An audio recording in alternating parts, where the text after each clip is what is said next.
प्राचीन समय की बात है। किसी नगर में सुरेंद्र सिंह नाम के एक राजा थे। राजा बहुत ही बहादुर, दयालु तथा प्रजापालक थे।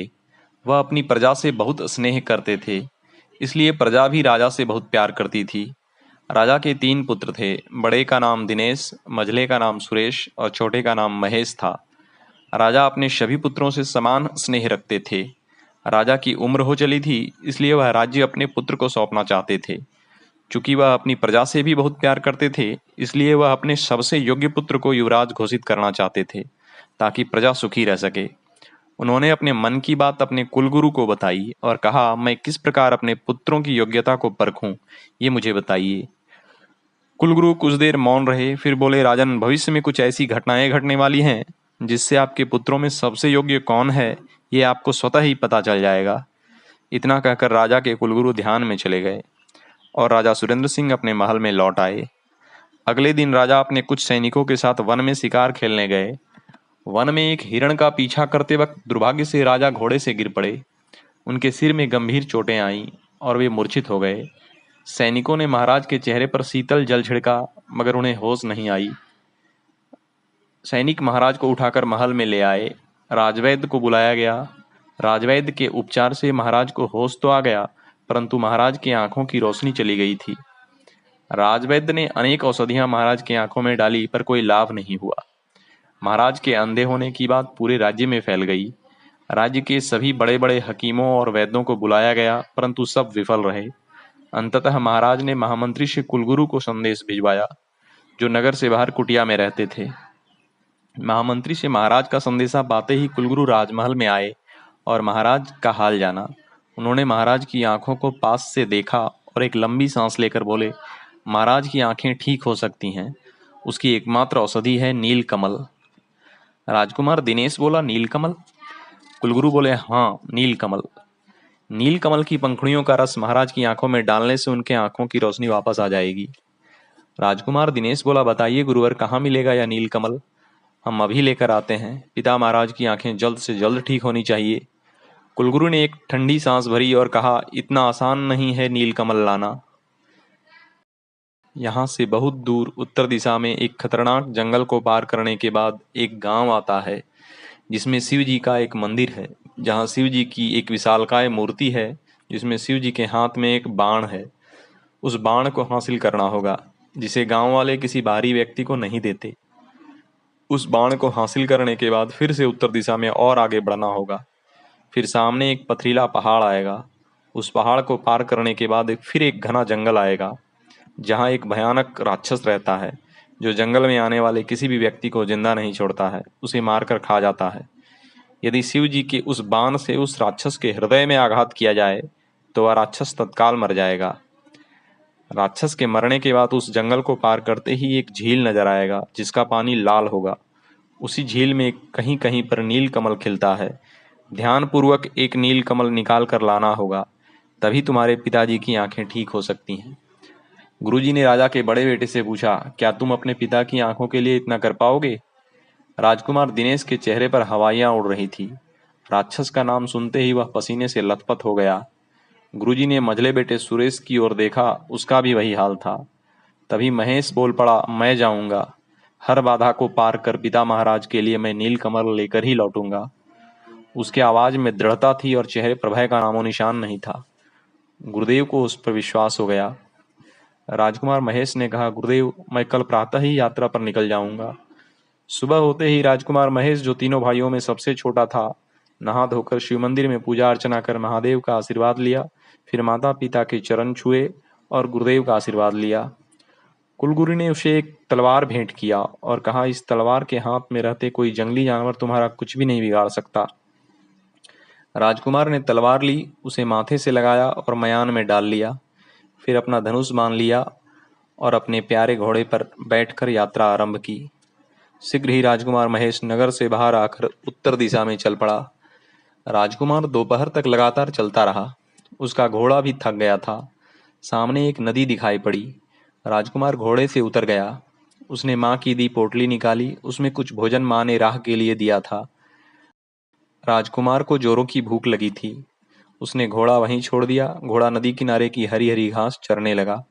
राजकुमार भी पोटली निकालकर एक चट्टान पर बैठ गया और अभी पहला निवाला ही मुंह में लिया था कि किसी लड़की के चीखने की आवाज़ सुनाई दी। राजकुमार झट से आवाज़ की दिशा में दौड़ पड़ा। उसने देखा एक लड़की नदी से पानी लेने आई थी जिसका पैर मगरमच्छ ने पकड़ लिया था। राजकुमार नदी में कूद पड़ा और अपनी तलवार के एक ही वार से मगरमच्छ का काम तमाम कर दिया। लड़की की जान में जान आई। उसके पैर से खून बह रहा था। राजकुमार ने अपना अंगवस्त्र निकाला, उसे चीर कर उसके पैर में बांध दिया, जिससे खून बहना बंद हो गया। उस लड़की ने, जो बहुत ही सुंदर थी, राजकुमार से पूछा, आप कौन हैं? राजकुमार बोला, मैं एक राजकुमार हूँ। अपने अंधे पिता की आंखों के लिए एक विशेष कमल का पुष्प लेने के लिए दूर यात्रा पर निकला हूँ। तभी राजकुमार को अपने भोजन की याद आई। वह दौड़कर उस स्थान पर गया जहाँ उसने अपना भोजन छोड़ा था। पर ये क्या, उस भोजन पर तो कौवे अपना हाथ साफ कर चुके थे। राजकुमार के पीछे पीछे वह लड़की भी आई। राजकुमार कौवों को उड़ाने लगे तो वह लड़की खिलखिलाकर हंस पड़ी। राजकुमार बोला, आपको हंसी आ रही है? मुझे तो भूखों रहना पड़ेगा। उस लड़की ने कहा, कोई बात नहीं, यहीं पास ही में मेरा घर है, आइए मैं आपको भोजन कराऊंगी। राजकुमार भूखा तो था ही, और उस लड़की की आवाज़ में एक ऐसा जादू था कि राजकुमार अपने घोड़े को नदी किनारे चरता छोड़ उस लड़की के पीछे पीछे उसके घर तक गया। उस लड़की के पिता एक वैद्य थे। लड़की के पैर में पट्टी देख घबराकर उन्होंने पूछा, क्या हुआ बेटा? लड़की ने सारी बात बताई और राजकुमार से अपने पिता को मिलवाया। राजकुमार ने अपनी राम कहानी वैद्य को सुनाया। तब तक उस लड़की ने 2 थालियों में अपने पिता और राजकुमार के लिए भोजन ले आई। दोनों भोजन करने लगे। राजकुमार बहुत भूखा था, उसने पेट भरकर भोजन किया। भोजन था भी बड़ा स्वादिष्ट।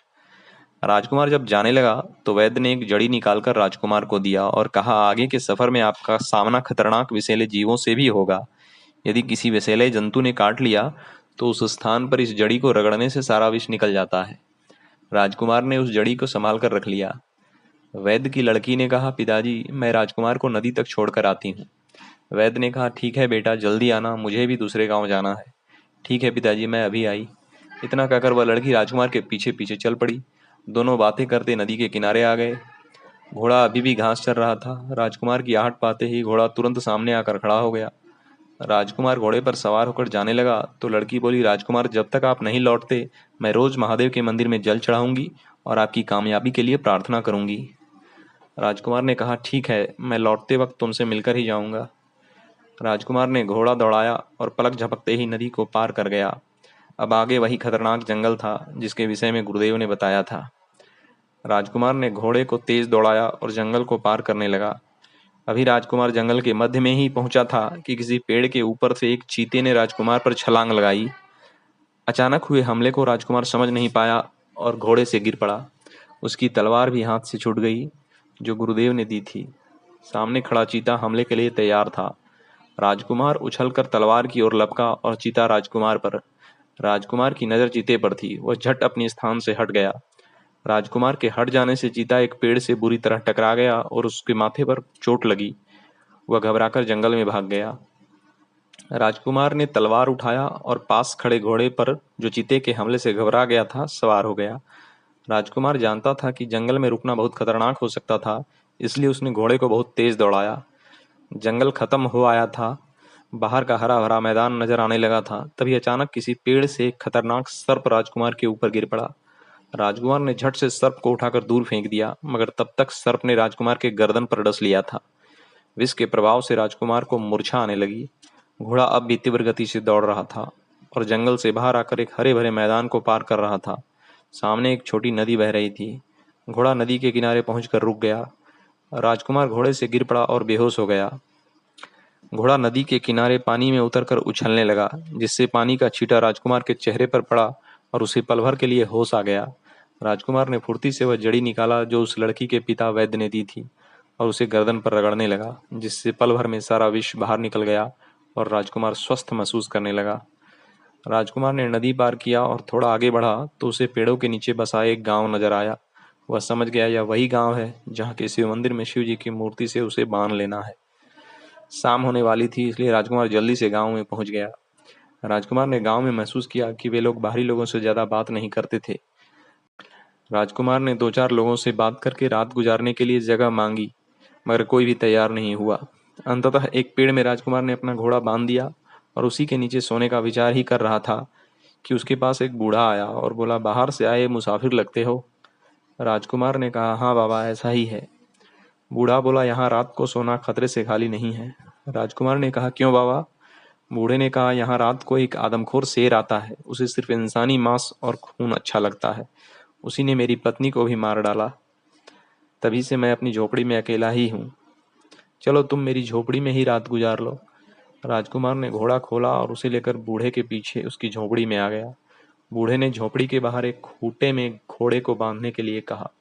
राजकुमार को घोड़े की चिंता हुई तो बूढ़े ने कहा, वह आदमखोर शेर केवल इंसानों का ही शिकार करता है। राजकुमार ने घोड़े को बाहर खूंटे में बांध दिया।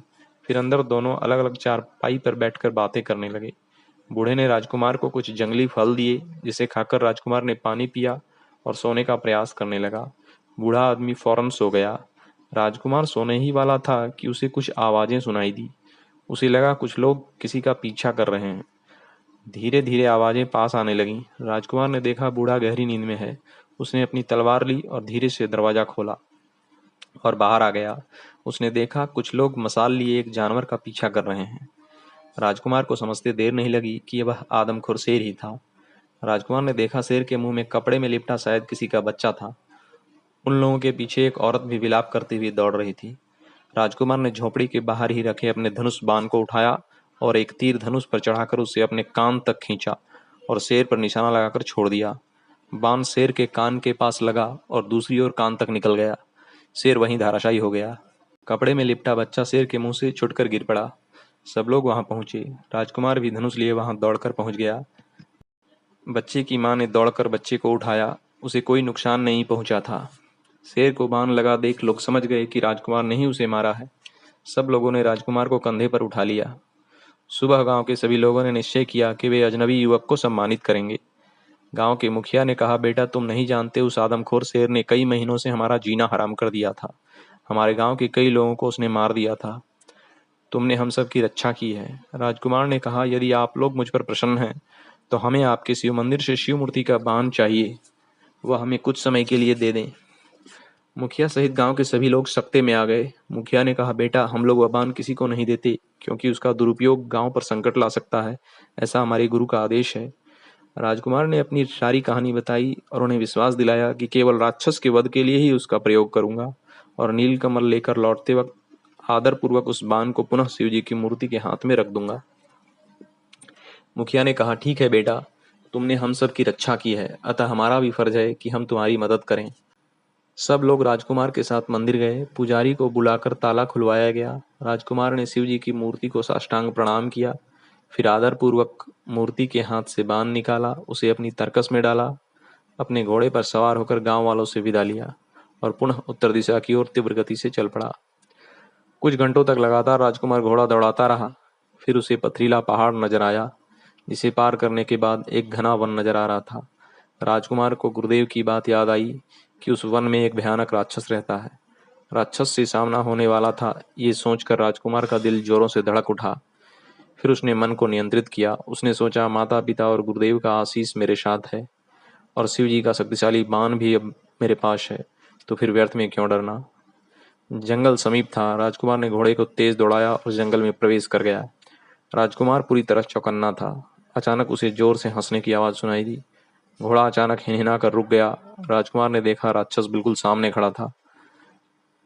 राजकुमार ने धनुष निकाला। शिव जी का बाण उस पर चढ़ाने ही वाला था कि राक्षस ने अपने शक्तिशाली हाथों से घोड़े के जबड़े पर मारा। घोड़ा सहित राजकुमार जमीन पर आ गिरा। उसका धनुष भी दूर जा गिरा, परंतु शिव जी का बाण अब भी उसके हाथ में था। उसने बिना एक पल गंवाए उछल कर राक्षस पर कूदा और उस बाण को सीधे उसके छाती में हृदय के पास गाड़ दिया। एक जोरदार चीख के साथ राक्षस गिर पड़ा और उसके प्राण पखेरु उड़ गए। राजकुमार ने उस बाण को राक्षस की छाती से निकाला और साफ कर अपनी तरकस में रखा। धनुष तलवार सब संभाल कर रख लिया और फिर अपने घोड़े पर सवार होकर जंगल को पार किया। थोड़ी दूर चलते ही राजकुमार को वह झील नजर आया, जिसका पानी लाल था। राजकुमार घोड़े से उतर गया। उसने देखा झील के एक छोर पर कुछ कमल के फूल खिले हुए हैं। वे नीले रंग के थे। राजकुमार खुशी से रो पड़ा। वह झट से झील में उतरा और एक कमल निकाल कर ले आया। उसे पोटली में डाला और घोड़े पर सवार हो वापस दक्षिण दिशा में चल पड़ा। अब की बार उसका घोड़ा हवा से बातें कर रहा था, क्योंकि राजकुमार बहुत खुश था। उसने कठिन लक्ष्य को अपनी मेहनत और शिव जी की कृपा से पा लिया था। शाम होते होते वह गांव तक पहुंच गया। मुखिया और पुजारी के साथ मंदिर जाकर उसने शिव जी का वाहन यथास्थान रख दिया। रात को गांव के मुखिया ने उसे अपने यहाँ भोजन कराया और रात्रि विश्राम भी वहीं किया। सुबह नहा धोकर राजकुमार ने गांव के मंदिर में जाकर पूजा अर्चना की, शिव जी का आशीर्वाद लिया और गांव वालों से विदा लेकर चल पड़ा वापस अपने नगर की ओर। चलते चलते राजकुमार उसी वन में पहुंच गया जहां चीता ने हमला किया था और एक सर्प ने गर्दन पर डस लिया था। राजकुमार चौकन्ना था, लेकिन इस बार कुछ नहीं हुआ और राजकुमार सुरक्षित जंगल से बाहर आ गया। थोड़ी देर बाद एक नदी नजर आई। यह वही नदी थी जहां राजकुमार ने वैद्य की बेटी की जान मगरमच्छ से बचाई थी। नदी के उस पार से कोई हाथ हिला रहा था। राजकुमार जब पास पहुंचा तो देखा यह वही वैद्य की लड़की थी। नदी पार कर राजकुमार घोड़े से उतरकर उस लड़की के पास गया। लड़की ने कहा, आपके चेहरे की खुशी देखकर लग रहा है आपने नीलकमल हासिल कर लिया है। राजकुमार ने कहा, हाँ, अब मेरे पिता के आंखों की रोशनी लौट आएगी। फिर राजकुमार महेश ने कहा, मैं चलता हूँ, मुझे जल्द से जल्द अपने महल पहुंचना है। राजकुमार पुनः घोड़े पर सवार हो जाने लगा तो वह लड़की बोली, आप तो महल जाकर मुझे भूल जाएंगे। राजकुमार बोला, तुम मेरे साथ महल चलोगी? लड़की बोली, महल में क्या मुझे नौकरानी बनाओगे? राजकुमार हंसकर बोला, तुम कहो तो बहुरानी बना लूंगा। उस लड़की ने लजाकर दोनों हाथों से अपना चेहरा ढक लिया। राजकुमार को हंसी आ गई।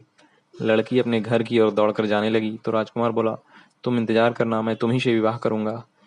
पिताजी के ठीक होने के बाद जल्द ही अपने माताजी के साथ रिश्ते के लिए तुम्हारे बाबा से बात करने भेजूंगा। लड़की ने पलटकर कहा, ठीक है, मैं इंतजार करूंगी। राजकुमार शाम होने से पहले ही अपने नगर में प्रवेश कर गया। महाराज और महारानी को राजकुमार महेश के सकुशल लौटने का समाचार मिला तो वे फूले न समाये। महारानी दौड़कर महल के बाहर आ गई। राजकुमार ने आते ही घोड़े से उतरकर माँ के चरण छुए और कहा, माँ, मैं नील कमल लेकर आ गया हूँ। महारानी ने पुत्र को हृदय से लगाया और उसका माथा चूमा। फिर राजकुमार को ले महाराज के पास जाते हुए महामंत्री से कहा कि जल्द से जल्द कुलगुरु को महल में बुला कर लाएं। कुछ ही देर में कुलगुरु, राजवैद्य, महामंत्री, राजकुमार दिनेश, सुरेश, महेश और महारानी सभी महाराज के कक्ष में पहुंचे। कुलगुरु के इशारे पर राजवैद्य ने राजकुमार महेश से नीलकमल लिया और उसके पंखुड़ियों का रस महाराज के दोनों आंखों में डाला। महाराज की आंखों में थोड़ा जलन महसूस हुआ। आंखों से आंसू बहने लगे। महाराज ने भय से आंखें बंद कर ली। कुलगुरु ने कहा, महाराज, आप धीरे धीरे अपनी आंखें खोलें। महाराज ने धीरे धीरे अपनी आंखें खोली। महाराज अचंभित थे, वे अब सब कुछ देख पा रहे थे। महाराज अपने पलंग से नीचे उतरे और दौड़कर राजकुमार महेश को गले से लगा लिया। तभी कुलगुरु ने कहा, महाराज, कुछ दिनों पहले आप एक प्रश्न लेकर मेरी कुटिया में आए थे और मैंने कहा था भविष्य में घटने वाली घटनाओं से आपको अपने प्रश्न का उत्तर मिल जाएगा। महाराज बोले, हाँ गुरुदेव, और मुझे अपने प्रश्न का उत्तर मिल गया है। गुरुदेव मुस्कुराए और महाराज को आशीर्वाद देकर निकल गए। महारानी और महामंत्री उत्सुक थे यह जानने के लिए कि कौन सा प्रश्न महाराज ने गुरुदेव से किया था। महारानी बोली, बताइए महाराज, ये क्या माजरा है? महाराज मुस्कुराए और बोले, कुछ दिनों पूर्व मैं गुरुदेव के पास यह प्रश्न लेकर गया था कि मैं अपना उत्तराधिकारी चुनना चाहता हूँ, अपना भावी राजा तय करना चाहता हूँ, क्योंकि मैं वृद्धावस्था की ओर अग्रसर हूँ। मगर मैं अपने तीनों पुत्रों में जो सबसे योग्य है उसे ही राजा बनाना चाहता हूँ, परंतु कौन सबसे योग्य है इसका निर्धारण कैसे करूँ? तब गुरुदेव ने कहा था कि भविष्य में कुछ ऐसी घटनाएं घटेंगी जिससे आपको सबसे योग्य राजकुमार का पता खुद ही चल जाएगा। और आज ही मैं इस निष्कर्ष पर पहुंचा हूं कि छोटे राजकुमार महेश ही हमारे उत्तराधिकारी होंगे। मैं इन्हें युवराज घोषित करता हूं। महामंत्री, आप इसकी सूचना प्रजा को देने की औपचारिकता पूरी करें। राजकुमार दिनेश और सुरेश का सिर शर्म से झुक गया। आधी रात बीत चुकी थी। राजकुमार महेश की आंखों से नींद कोसों दूर थी। उसे रह रहकर वैद्य की बेटी की याद आ रही थी। वह अपने कमरे के बाहर चहलकदमी करने लगा। उसे पिता महाराज के कमरे से गपशप की आवाजें सुनाई पड़ी। वह समझ गया माताजी और पिता महाराज अभी तक सोए नहीं हैं। उसने सेविका से अंदर संदेश भिजवाया। सेविका ने जाकर महाराज और महारानी से कहा कि छोटे राजकुमार मिलना चाहते हैं। माता पिता ने उन्हें अंदर बुलवाया। माता बोली, क्या बात है पुत्र, अभी तक जाग रहे हो? महेश बोला, माँ, पिताजी, मैं आज आप लोगों से कुछ मांगना चाहता हूँ। माता बोली, कहो बेटा, तुम्हें क्या चाहिए? वैसे भी तुम भावी राजा हो, तुम खुद ही फैसला कर सकते हो। राजकुमार महेश बोला, नहीं माँ, यह ऐसी बात है जिसमें आप दोनों की आज्ञा के बिना मैं कुछ भी नहीं कर सकता। महाराज बोले, कहो बेटा, निसंकोच कहो। तुमने मेरी आंखों की रोशनी के लिए अपनी जान की परवाह नहीं की। तुम्हारे लिए मैं कुछ भी कर सकता हूँ। राजकुमार ने कहा, वो मैं जब नीलकमल लाने निकला था तब मार्ग में एक लड़की मिली थी। फिर राजकुमार ने सारी बात बता दी। महारानी बोली, देखा महाराज, आपने इसे महाराज बनाने का निर्णय लिया और इसने अपने लिए महारानी पहले ही ढूंढ ली। राजकुमार महेश माँ की बात से शर्मा गया और पिता महाराज हंसने लगे। फिर पंडित से शुभ दिन देखकर राजा और महारानी राजकुमार महेश के साथ वैद्य जी के घर गए और उनकी कन्या का हाथ राजकुमार महेश के लिए मांगा।